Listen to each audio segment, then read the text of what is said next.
تجلیل 31مین سالگرد کنستیتوسیون جمهوری تاجیکستان در شهر و دهات کانیبادام با دایر نمودن چهاربین‌های ایدانه به وقوع پیوست. چنانچه در قصر فرهنگی شهر همایش تنتنوی با اشتراک راهبریت مقامات اجرایی حاکمیت دولتی شهری کانیبادام، معاون رئیس ولایت، مقامات قدرتی، نمایندگان تشکیلات و مؤسسه ها و فعالان در سطح بلند تشکیلی و فرهنگی دایر کرده شد. از ضمن سخنرانی ها و ارائه تبریکات رئیس ولایت پیرامون نقش و مقام کنستیتوسیون در دولتداری نوین تاجیکان، بنیاد و تحکیم پایه های استقلال دولتی و رشد به میلان اقتصادی و اجتماعی مملکت، همچنین دیگر ارزش های عالی که در صحیفه های این سند سرنوشت ساز ملت تجسم یافتند ایستاده گذشته، گفته شد که کنستیتوسیون جمهوری تاجیکستان بهره بلند برداشتن سطح زندگی مردم، اعتبار و نفوذ بین المللی دولت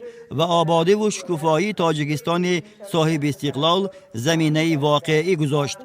قید گردید که ساکنان شهر و دهات کانیبادام با شکرگزاری از صلح و ثبات و آرامی و آبادی کشور، همچنین افتخار از دولت و دولتداری ملت تاجیک که امروز در عرصه بین المللی آبروی و نفوذی بلند پیدا کرده است و با جانبداری پوره از سیاست سازنده و انسان پرورانه پیشوای ملت محترم امام علی رحمان با عزم قوی در آبادی و سرسبزی کشور و رشد اقتصادی و اجتماعی مملکت نقش با سزا خواهند گذاشت. در ادامه چهاربینی ایدانه از طرف بخش فرهنگی شهر برنامه کنسرتی ترنم کننده صلح و وحدت، آرامی و آبادی کشور، بخت و اقبال بلند ملت تاجیک و وطنداری و میهن پرستی پیشکش حاضران گردانیده شد.